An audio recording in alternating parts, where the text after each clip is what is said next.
The pickup truck rattled over the uneven clay path, kicking up clouds of ochre dust that clung to the morning light like a veil of forgotten stories. It was the kind of road that didn't appear on maps, the kind that whispered of lives lived, far from the gaze of power or privilege. Somewhere at the edge of the village, where a broken wooden sign leaned into the wind, the truck sputtered to a halt. The door creaked open and a man stepped down. His clothes were plain, a little worn at the edges, coated in the same dust that blanketed everything this deep into the Sahel. He wore no medals, carried no entourage. His boots were heavy with the red earth. His eyes, however, were not ordinary. There was a weight in them, the kind that only comes from seeing too much and speaking too little. The marketplace was beginning to stir. Old women arranged mangoes on straw mats. A butcher's knife scraped bone behind a wooden stall. Teenagers loitered near the shade of a neem tree, their laughter a sharp contrast to the dull clang of labor that echoed across the square. The man walked slowly, as if each step was a memory revisited. No one knew who he was. Not here, not yet. Boy, no older than 12, called out to him, "Hey, old man, you look lost." The laughter of his friends followed like a slap in the wind. The man said nothing.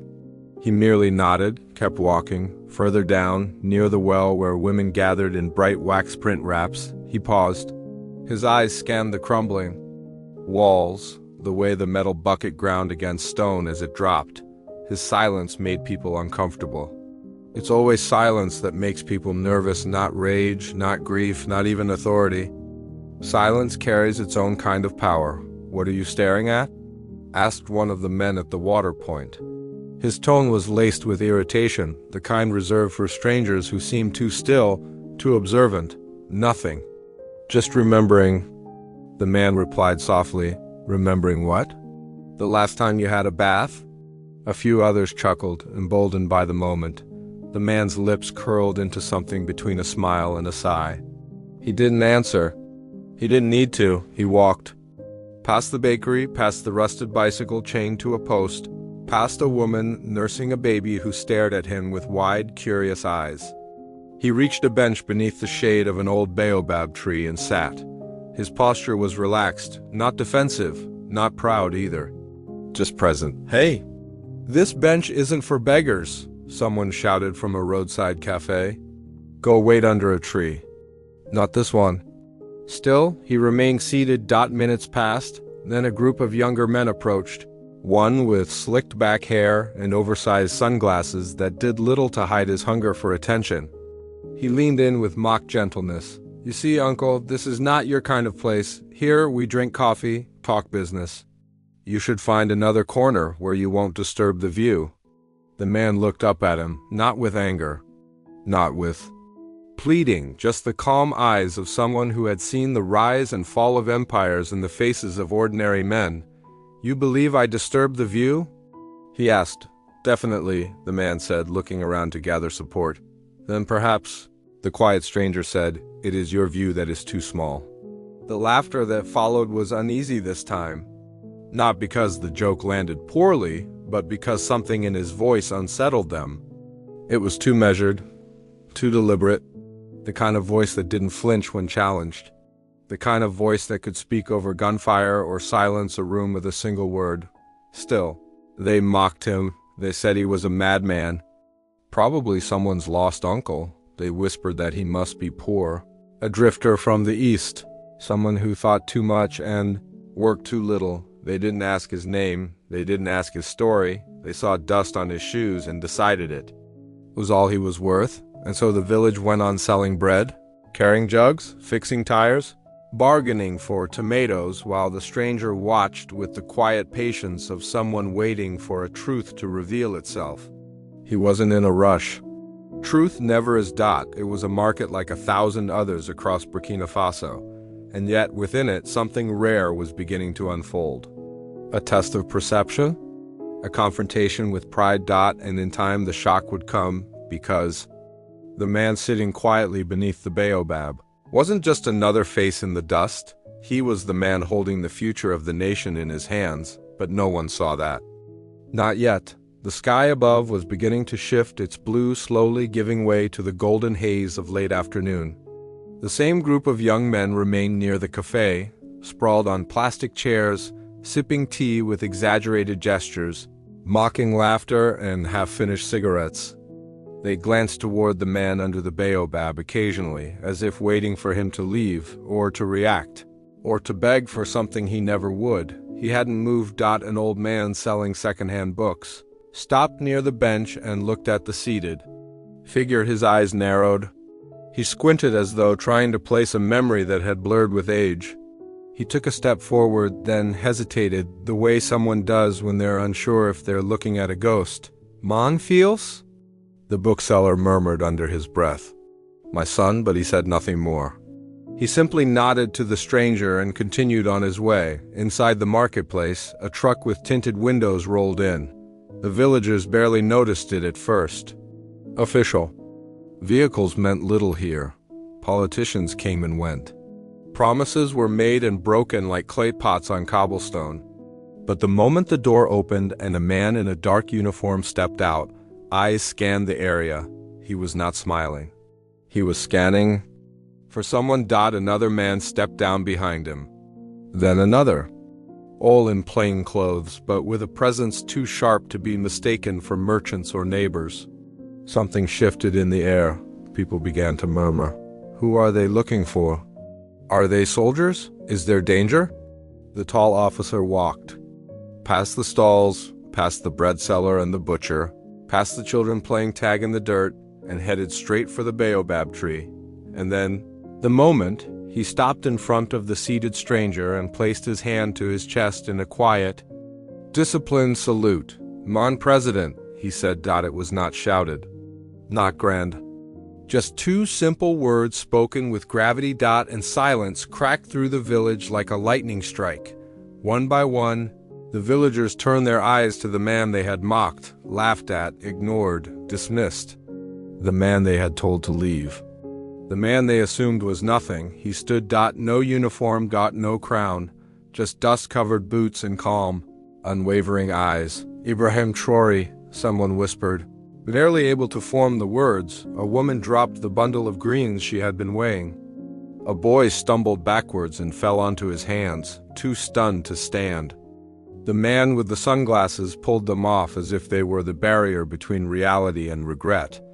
They had insulted the president of Burkina Faso. They had scorned the man who had bled for this land, who had walked through fire to reclaim dignity. For its people, who had rejected the opulence of office so he could feel the heartbeat of his nation again. One of the young men who had mocked him stood up, chest rising and falling with panic. He approached hesitantly, voice breaking. "Sir, I didn't know. You spoke the truth of how you see your people," Traoré replied, his voice steady. "Not of how you see me." There was no anger in his words, no revenge in his eyes, just disappointment. The kind that hits harder than fury ever could. And it was in that moment that shame swept through the crowd like a desert wind. Not because they had failed to recognize a president, but because they had failed to recognize a human being. A silence heavier than any speech wrapped itself around the square. Then Traoré turned to the officer. "Prepare the supplies," he said. "We begin here." Crates were unloaded, bags of rice, medicine, solar kits, textbooks. Items no one had asked for but everyone needed. And while others watched, in stunned quiet, Traoré lifted one of the boxes himself. He handed it to the old bookseller with a small nod, then bent down to help a woman struggling with a sack of grain. He didn't need cameras or applause, or to remind anyone of his title, and in that simple moment of service, a deeper truth began to burn in every soul watching. You must never measure a man by what he wears, but by what he carries in silence. The phrase rippled through the minds of all who had seen the shift. It was something the villagers would later whisper to their children, write on dusty blackboards, scratch into wood beneath shade trees. Type this in the comments if you believe. Respect must never be based on appearance. You must never measure a man by what he wears, but by what he carries in silence. Traoré stayed in the village until sundown. He didn't speak of his authority. He spoke of the soil, of clean water, of dignity. And he listened more than he talked, and as he climbed back into the truck, the same man who had insulted him earlier stood silently, his eyes wet. Hands pressed together in quiet remorse, Traoré looked at him and gave a single nod, not as a president, but as a man. Long after the truck disappeared beyond the rust-colored horizon, the village remained still. Like the aftermath of a sandstorm, everything had shifted, but not everything had settled. The dust in the air tasted different now, less of wind and more of memory. The men at the cafe, once loud and careless, now sat quiet, their tea gone cold in their trembling hands. The baobab tree that had offered shade now stood like a monument to everything unspoken, a witness to both humiliation and grace. The young man with the sunglasses was the first to break. He walked slowly to the very bench where Traoré had sat, and lowered himself onto it, burying his face in his hands. His laughter had once echoed through this square like music. Now only silence followed him. His friends watched from a distance, unsure whether to comfort him or carry their own guilt in private. No. One had warned them the president was coming, but maybe that was the point. He had come not to be seen, but to see. To listen. To feel the weight of his people's daily lives pressed into the calluses of his own hands. And they, so used to judging worth by titles, so trained by centuries of hierarchy and performance, had failed the test. Even the children played more quietly now. The mother nursing her child no longer looked tired, but watchful.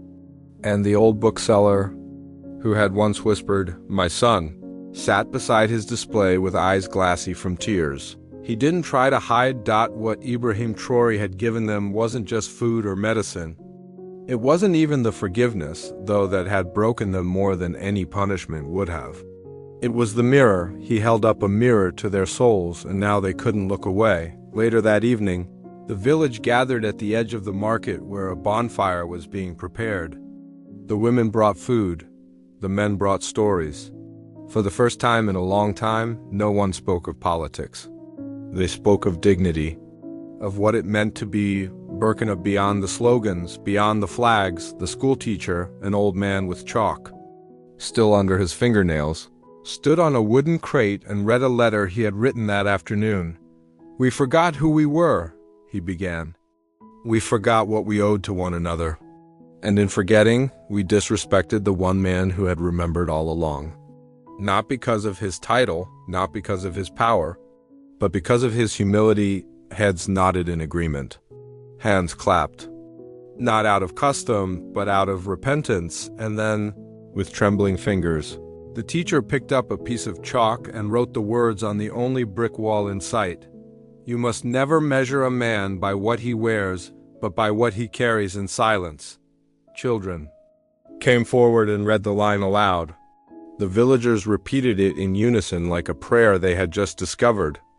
Their voices weren't loud, but they carried something deeper: resolve, remembrance, redemption. The phrase spread beyond the village in the days that followed, painted on buses, printed on school walls, spoken softly in courtyards by women braiding their daughters' hair. Traoré hadn't returned, but his presence lingered in a way no monument could match. The man who had once laughed at him wrote a message that night, and left it under the baobab.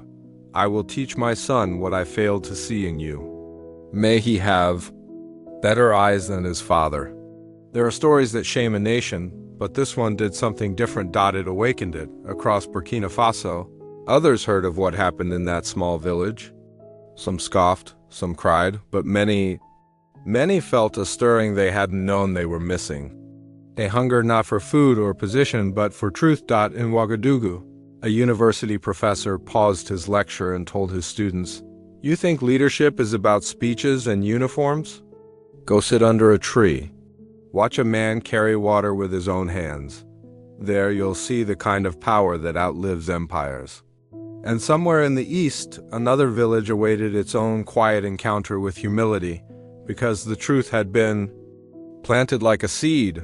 One man's silence had spoken louder than 1,000 declarations, and the phrase endured. Type this again in the comments if it now means something deeper to you. You must never measure a man by what he wears, but by what he carries in silence. Let it be remembered not as a quote from a president, but as a lesson from a man who chose to sit in the dust when he could have stood above it, far from the village, beyond the dry sprawl of the plains, past the quiet rivers that slice the earth. Like veins, a small mountain settlement rested beneath the peaks. It was the kind of place that maps forgot and governments often overlooked. The roads were carved by feet and memory, not asphalt. The roofs were made of tin, the walls of hand-pressed clay, and the people of patience.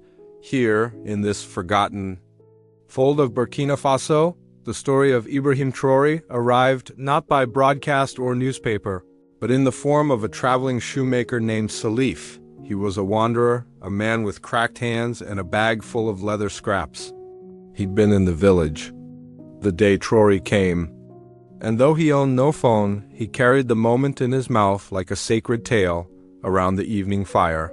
As drums murmured and elders rested, Salif told the story again. He sat under a tree like any other man, he began.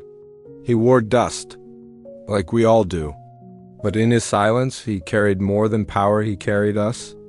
The villagers listened. A mother who had buried a child leaned closer. A boy with missing sandals stopped fidgeting. A teenage girl with fierce eyes repeated the phrase under her breath. You must never measure a man by what he wears, but by what he carries in silence. The words did not feel like a slogan here. They felt like water after thirst, like the soft weight of a blanket after years in the cold in the days that followed. The village changed not with grandeur, but with gentleness. The elder who rarely spoke began to teach the boys how to mend broken roofs. The teacher who had once waited for the government to send supplies began using charcoal and rock to teach math on the walls. The youth stopped mocking the elderly. They began to carry the buckets without being asked, all from a story, all from a man they had never seen. One morning, a woman stood before the community gathering with her newborn wrapped in her shawl. She had named the child Ibrahim. When asked why, she replied, "Because I want him to walk among people like a servant, even when he has the strength of a king." The ripple spread further. In the capital, a journalist picked up whispers of the event and traveled to the original village. He found the cafe, the baobab tree, the chalk-written phrase still faint on the brick wall. He interviewed the man who had once worn sunglasses in mockery. "I've spent my whole life trying to be seen," the man confessed. "That day I saw what it means to truly look at someone. I haven't been the same since." The journalist didn't file it as news. He wrote it as a letter to the people. It was published on a back page, buried, almost forgotten. But a school teacher in Bobo Dioulasso clipped it and read it to her students, and they cried, not because it was sad, but because it was true. Soon, across the country, stories began emerging.